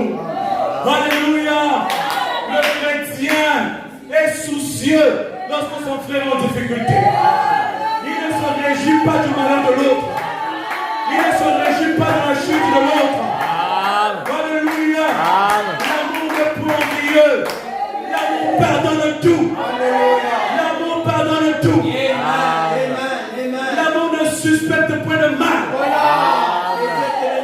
Alléluia. L'amour croit tout. Et je parle de la parole. Gloire à Dieu. Ce n'est pas fini. Il y a un nom dans la Bible. Du nom d'Élie. Élisée. C'est une affaire de manteau. Alléluia. Et il a pris son manteau. Il a frappé. Le jour s'est séparé. Amen. C'est une affaire d'onction. C'est une affaire onction. Amen. Et il a dit à Élisée, demande ce que tu veux. Demande ce que tu veux. Amen. Et il a dit, je veux la double portion de ton esprit. Amen. Oh, gloire à Dieu. Gloire à Dieu. La double portion de ton esprit. Et Élisée, c'est le type de l'épouse. Et l'épouse va demander la double portion de Jésus-Christ. La Bible dit, les œuvres que je fais, vous en ferez davantage. Si tu as ressuscité à mort, tu peux aussi ressusciter à mort. Alléluia. Ça t'a été donné. C'est dans l'autorité qu'on t'a donnée. Au commencement, cette autorité a été donnée à l'homme spirituel. Et tu dois dominer. Dominer sur les oiseaux du ciel. Dominer sur les bêtes et les champs. Dominer sur les animaux de toute espèce. Et quand Élisée a reçu cette double portion, le voilà qui retourne. Il dit maintenant je vais faire un test.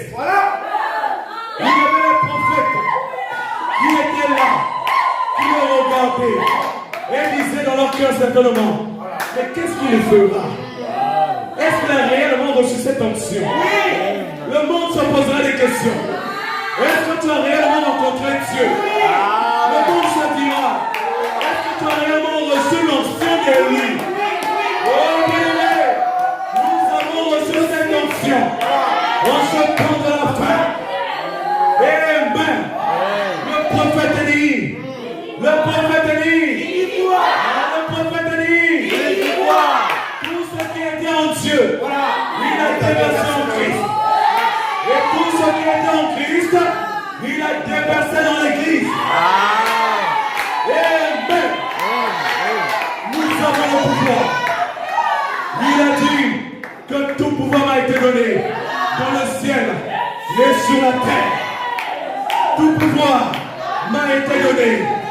Tout pouvoir m'a été donné. Vous ne comprenez pas. Tout pouvoir m'a été donné. Je vous ai dit tout à l'heure que lorsqu'on est dans la présence de Dieu, l'impossible devient possible. Amen.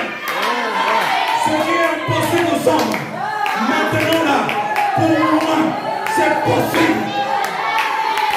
Gloire à Jésus. Gloire à Jésus. Amen. La présence de Dieu dans son peuple accomplissant les miracles.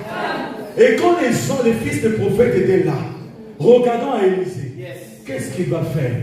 Il y aura toujours des gens en train de vous espérer, en train de vous guetter, pour vous dire, est-ce qu'il va réussir? Est-ce qu'il va aller plus loin? Mais je t'informe ce matin que tu vas traverser le Jourdain. Je t'informe ce matin que le Jourdain t'est donné. Alléluia. Le manteau d'Élie est descendu. Nous avons saisi son manteau. Amen. Quand Élisée s'est pointé devant le Jourdain, gloire à Jésus. Il n'a pas discuté. Il n'a pas raisonné. Il a cru dans la parole de Dieu. Et il a pris le manteau. Il a enroulé. Il a déclaré. Où est notre Dieu? Jourdain, alléluia. Alléluia. Le manteau d'Élie est encore disponible. Le manteau d'Élie est encore disponible. Saisissez-le, car il est au milieu de vous. Ce n'est pas fini. Il a dit à Pierre, maintenant, tu vas faire la troisième chose. Prends tes sandales, prends tes souliers. Maintenant, nous devons avancer. Gloire à Jésus. Et le soulier dans la parole, c'est le zèle que donne l'évangile. Gloire à Jésus. Vous ne pouvez pas être dans le spirituel si vous n'êtes pas zélé pour Dieu. Vous ne pouvez pas être dans le spirituel si vous êtes paresseux. Vous ne pouvez pas être un spirituel si vous ne travaillez pas. L'ange a dit après, maintenant que tu as mis le zèle que dans l'évangile, maintenant nous allons traverser. Mais ce que nous allons faire, c'est que moi je vais d'abord passer. Je passe en premier et toi tu me suis. Amen. La prison était fermée. Les prisonniers étaient là. Ils ne voyaient rien. Ils étaient aveugles. Le diable ne voit rien. Le diable ne voit rien. C'est un aveugle. Alléluia. Alléluia. Ils pensent vous enfermer. Ils pensent vous retenir. Mais vous allez sortir de cette prison. Ils ne verront pas. Amen. L'ange est passé. Il a traversé les barreaux. Et l'apôtre Pierre s'est dit, moi aussi je le suis. Il était spirituel. Il dit, ça c'est l'ange de Dieu. Je le suis. Il a suivi l'ange. L'apôtre Pierre a traversé les barreaux de la prison. Amen. Parce qu'on a dit tout à l'heure, quand un homme vient à nouveau, c'est un homme mystique. Alléluia. Et Pierre était mystique. Un homme de chair, en train de traverser un mur. Un homme de chair, en train de traverser un mur. Alléluia. Notre Dieu est puissant. Notre Dieu est capable. Alléluia. Tu vois ce que Dieu est capable de faire. Et je te dirai ce qu'il est capable de faire. Amen. Ne marchons pas devant l'ange, mais marchons derrière l'ange. Les anges marchaient au devant. Amen. Il nous fera un chemin. Et nous suivrons les chemins de l'ange. Et l'apôtre Pierre est sorti indemne. Et le lendemain, alors que les autorités sont venues voir Pierre dans la prison, ils constatent qu'il n'était plus là. La prison était fermée. Il n'y avait personne. On demande au gars, mais l'homme qui était là est parti où? On ne sait pas. Ils n'ont rien vu. Le diable ne verra rien. Amen. Pour ton élévation, il est déjà en train de travailler. Alléluia. Pour ta construction spirituelle, il est déjà en train de travailler. Le monde ne le voit pas. Mais à l'intérieur, quelque chose est en train de se passer. Amen.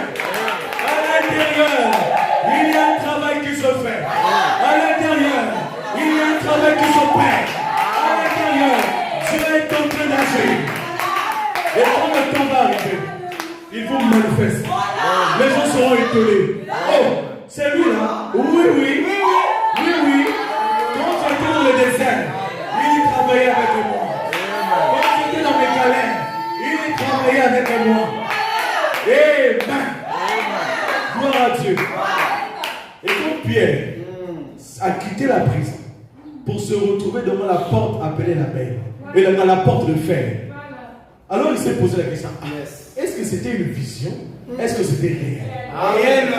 Il a frotté ses yeux. Il a compris que c'était réel.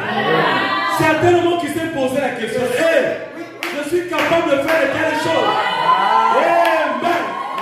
C'est sûr qu'à partir de cet instant-là, l'apôtre Pierre était devenu têtu. L'apôtre Pierre était devenu têtu. Devant les situations, il savait que Dieu est avec lui. Que Dieu est avec lui.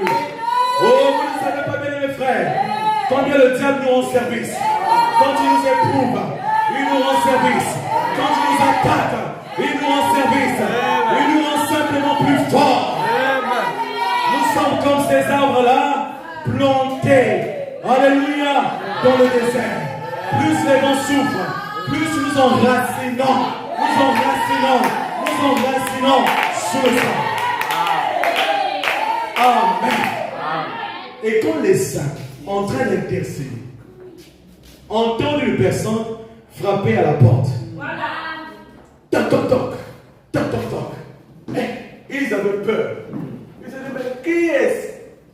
Et quelqu'un a eu le courage de venir voir. Il dit, C'est l'apôtre Pierre. Le même pour lequel on priait là. Et réellement, Dieu exauce nos prières. Alléluia. Il exauce les prières. Oh, ayez confiance en Dieu. Ayez confiance en Dieu. Il exauce les prières. Gloire à Jésus. Un homme spirituel. C'est un créateur d'atmosphère. Les saints créaient l'atmosphère. Là où ils étaient. Mais ça, c'était Pierre. Maintenant, actualisons.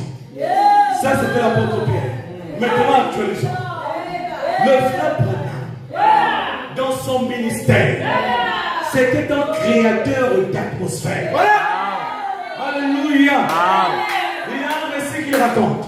Celui de Georgie Carter. Cette femme, cette jeune soeur, qui était alitée pendant 9 ans et 8 mois. Pendant 9 ans et 8 mois. Alitée. Elle ne pouvait pas se lever. Elle faisait tout sur place. Mais le Seigneur dans son amour, le Seigneur dans sa grâce, s'est révélé au prophète. Mais il s'est révélé dans la prière. Alors il s'est retrouvé quelque part en train de prier. Il avait un poids dans son cœur. Il dit, mais Seigneur, qu'est-ce que ce poids-là? Est-ce que j'ai péché? Est-ce que j'ai fait quelque chose? Il est allé en prière. C'est pourquoi faites attention quand vous recevez une vie. Allez prier. Il est allé prier. Il a continué à prier, prier. Et le Seigneur lui montre une vision. Lui donne le nom d'une ville, Milltown. Il dit que il voit maintenant comme un agneau en train de bêler. Un agneau en train de pousser des cris. Mais ce cri était faible. Amen. Et il a tout de suite compris qu'il avait une brebis qui était en difficulté. Alors il a commencé à chercher. Il commençait à poser des questions à ses frères. Qui connaît où se trouve Milltown? Qui connaît là où se trouve Milltown? Et un bien-aimé s'est présenté. Il dit que moi je connais là où ça se trouve. Je ne vis pas loin de là. C'est un petit village de près de 1000 habitants. Il dit, il n'y a pas de problème, allons-y. Car le Seigneur m'y conduit. Il arrive. Il arrive sur les lieux. Alors, cette jeune fille, Georgie Carter, elle avait reçu un tract, un journal. Et dans ce journal, elle voyait comment le frère Branham était allé prier pour une jeune fille aussi qui était extropiée. Amen. Là, loin dans les montagnes, Dieu l'a guéri miraculeusement. Et un réveil s'est écrit dans cette vie. Et quand elle a vu ça, elle a dit, Seigneur, moi ça fait 9 ans que je suis alité. Ça fait 9 ans que je suis dans cette condition. Seigneur, tu ne peux pas faire quelque chose pour moi. Elle a prié pour que Dieu touche le cœur du prophète. Et voilà comment il se retrouve dans sa vie. Après, par concours de circonstances, il se retrouve chez les Georgie. Il regarde la condition de la fille. Il a eu vraiment compassion de cette fille. Elle pouvait à peine parler. Elle faisait tout sur place. Elle avait maigri. Elle pesait à peine 19 kilos. Vous vous rendez compte? Elle avait presque plus de chair au visage. Sa condition était misérable. Mais notre Dieu est tellement bon. Alors, le prophète est resté, il a fait une petite prière. Après, il est reparti parce que le Seigneur ne lui avait rien dit de concret. Il est allé chez les bien-aimés après la réunion. Il s'est dit que je dois aller prier. Je sens la conduite d'aller prier. Il est allé dans les bois. Il a commencé à prier. Prier, prier, prier, prier. Et le bien-aimé lui a dit que lorsque tu entendras la cloche sonner, ça veut dire que c'est l'heure du souper, arrête la prière et reviens. Mais il était tellement en esprit qu'il a continué à prier. Il est resté là longtemps en prière à cause de ce cas. Et c'est là où la famille qui avait reçu le prophète a dépêché des chercheurs pour aller le chercher dans la forêt. Certainement qu'il s'est égaré, certainement qu'il est allé loin. On le fouillait partout. Et pendant qu'il priait lui, Dieu lui donne une vision. Et il lui dit, maintenant relève-toi. Va chez les canteurs. C'est un ainsi dit le Seigneur. Elle sera priée. Gloire à Jésus. C'était un ainsi dit le Seigneur. Et c'est tout ce que le prophète voulait. Un ainsi dit le Seigneur. Quand on est devant un ainsi dit le Seigneur, peu importe le cas, la situation sera résolue. Alors dans sa joie, il s'est levé, il a couru. Et oh, faire right. Le Seigneur m'a parlé. Il a dit ainsi dit le Seigneur. Dans les heures qui vont suivre, Jordi Carter sera guéri. Amen. Alléluia. Je dois aller chez les Jordi. Mais bizarrement, les parents de Jordi ne croyaient pas en Branham. Ils disaient que c'était un aventurier. Pour les parents, le cas de leur fille était désespéré. Elle avait une tuberculose qui avait vraiment rongé son corps. Amen. Et donc, qu'est-ce qui se passe? À ce moment-là, le prophète se met en route avec deux autres frères. Ils arrivent chez les Jordi. Au même instant, c'est la maman de Jordi qui se retire dans la prière. Parce qu'elle voyait comment son enfant était en train de pleurer. Elle pleurait. Elle pleurait parce que sa maman traitait le prophète d'un aventure. Voilà, c'est ça. Or, Jordi savait que sa guérison passerait par lui. Amen. Et donc, sa maman était tellement chagrinée, elle est allée dans la cuisine. Et la voilà qu'elle a commencé à prier. Oh Dieu! S'il te plaît, regarde comment ma Jordi Carter est en train de se lamenter. Elle est en train de croire aux paroles de cet aventurier, ce Branham aventurier. Mais vous savez ce qui s'est passé? À l'instant T, le Seigneur lui ouvre les yeux. Gloire à Dieu. Elle voit une vision. Et dans cette vision, elle voit le Seigneur Jésus-Christ en train de venir vers sa maison. Elle avait une lumière. Alléluia. Elle était saisie. Elle dit, qu'est-ce que c'est? C'était une vision. Dieu voulait montrer que la délivrance n'était pas loin. À ce moment-là, Jordi est en train de se lamenter. Seigneur, souviens-toi de moi. Seigneur, souviens-toi de moi. Et à l'instant T, le prophète arrive chez les Jordi. Il descend du véhicule. Il était habillé en costume, avec un croisé, comme il l'aimait bien. Alléluia. Et un frère a dit, prophète, laisse-moi aller devant. Il dit non, il n'y a pas de problème. Laisse-moi passer devant. Alléluia. Amen. Alors il a commencé à marcher devant. Il était proche de la porte de l'entrée. Il a pris sa Bible. Il a posé sur son cœur. Alléluia. Certainement en train de fredonner un cantique pour dire à Dieu, Seigneur notre Dieu, merci pour le ainsi dit le Seigneur. Merci pour cette parole de paix. Et à l'instant T, la maman de Jordi, le Seigneur Jésus qu'elle avait vu, s'est transformé en William Branham. Elle voit Branham en train de venir avec sa Bible sur son cœur, en train d'entrer dans la maison. Saisie de frayeur, elle a couru voir sa fille pour lui raconter le témoignage. À l'instant T, quand le prophète s'avançait, le prophète dit, j'ai senti comme ma théophanie sortir de moi. Amen. C'est tout un homme spirituel. Amen. J'aime ces choses, frère. Quand il y a question du surnaturel, vous me trouverez là. Quand il y a question du surnaturel, je serai là. Gloire à Jésus. Un autre Branham est sorti de lui. L'a devancé. Mais ce Branham-là était sous forme spirituelle. Il avait sa Bible sur ses mains. Il est entré par la porte. Amen. Il a devancé le Branham physique. Amen. Gloire à Dieu. Gloire à Dieu. Et avant que la maman de Jordi ne finisse de raconter le témoignage de ce qu'elle a vu dans la cuisine, c'est Branham qui monte avec sa Bible, la même façon qu'elle a vu dans la vision. Le voilà qui vient avec sa Bible sur le cœur. Et elle va entendre. Et quand sa maman a vu cela, elle est tombée évanouie. Parce qu'elle ne comprenait pas. Elle n'était pas spirituelle. Elle n'était pas spirituelle. C'est une affaire des hommes spirituels. Amen. Et quand il est arrivé, il a dit à Jordi, j'ai un ainsi dit le Seigneur pour toi. Maintenant, je t'entends. Au nom du Seigneur Jésus, je te déclare guéri. Lève-toi et vis. Amen. Cette femme-là, qui est restée 9 ans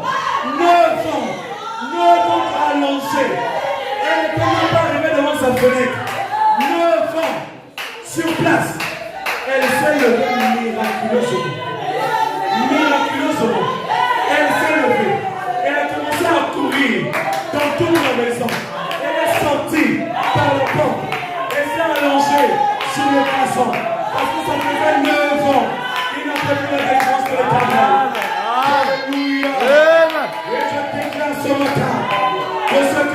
qu'elle l'entende dans une épreuve. Amen. Ce matin, je proclame votre délivrance au nom du Seigneur Jésus. Amen. Peu importe votre cas, peu importe votre problème, peu importe la difficulté, je vous libère au nom de Jésus. Que ce soit le travail, je vous l'accorde au nom de Jésus. Que ce soit la santé, je vous l'accorde au nom de Jésus. Amen.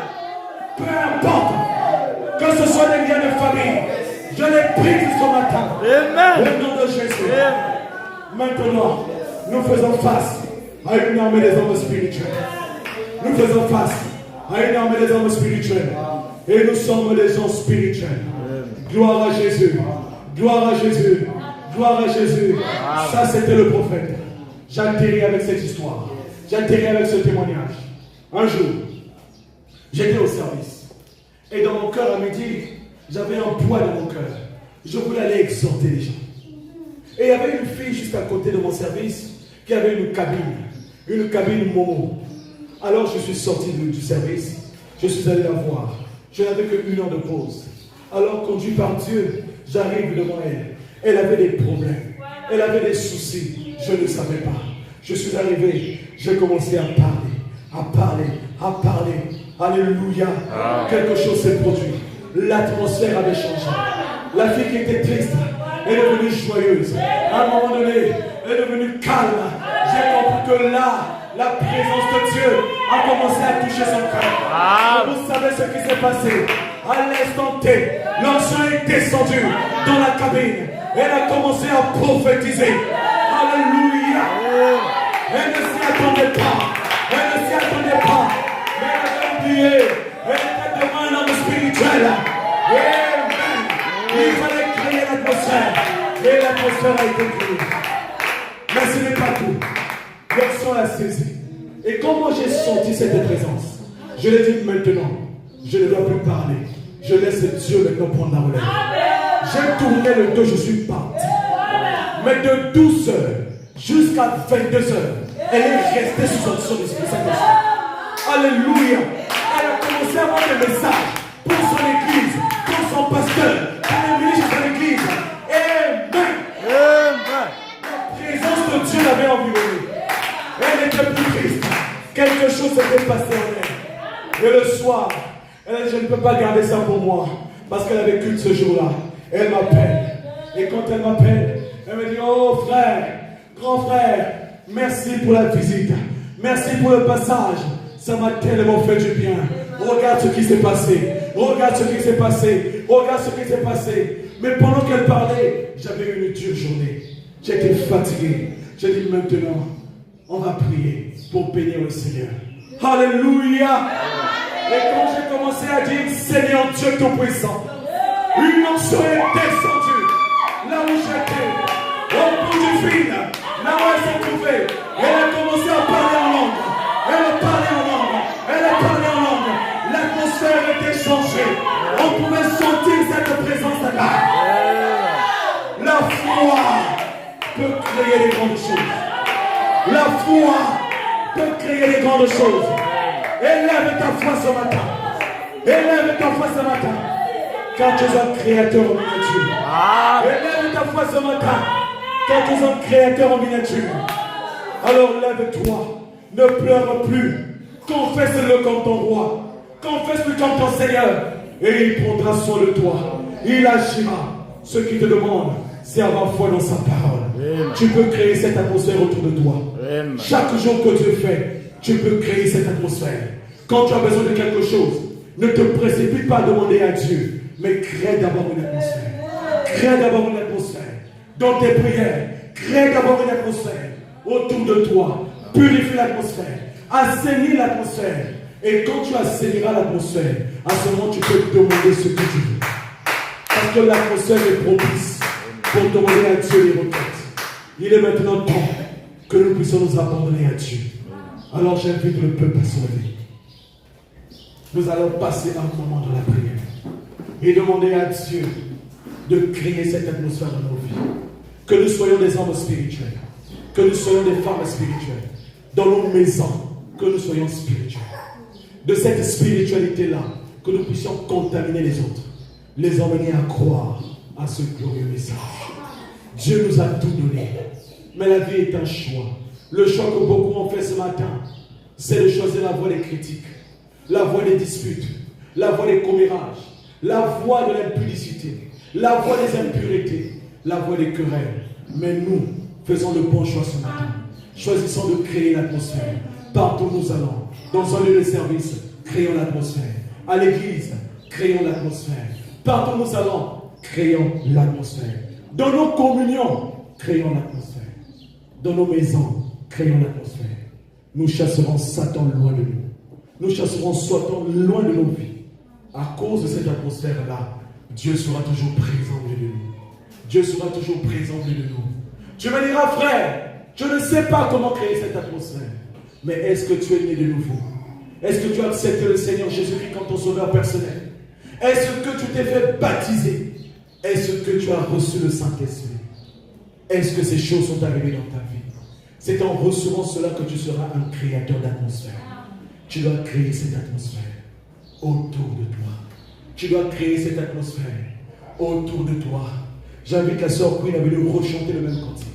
Nguya Nanzabe. Nous avons besoin de cette présence. Nous avons besoin de cette onction au milieu de nous.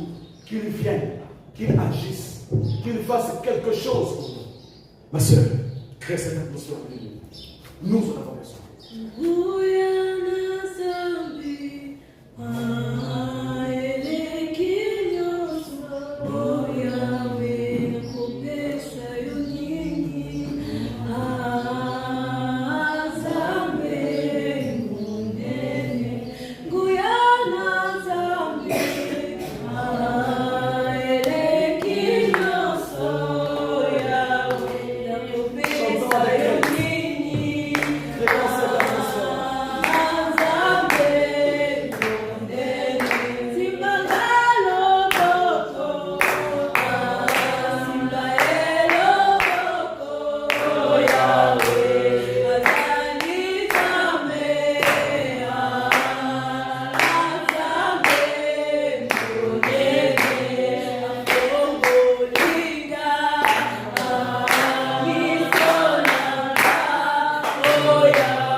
Ce matin, pour vous accompagner. N'ayez pas peur. N'ayez pas peur. Il est au milieu de vous.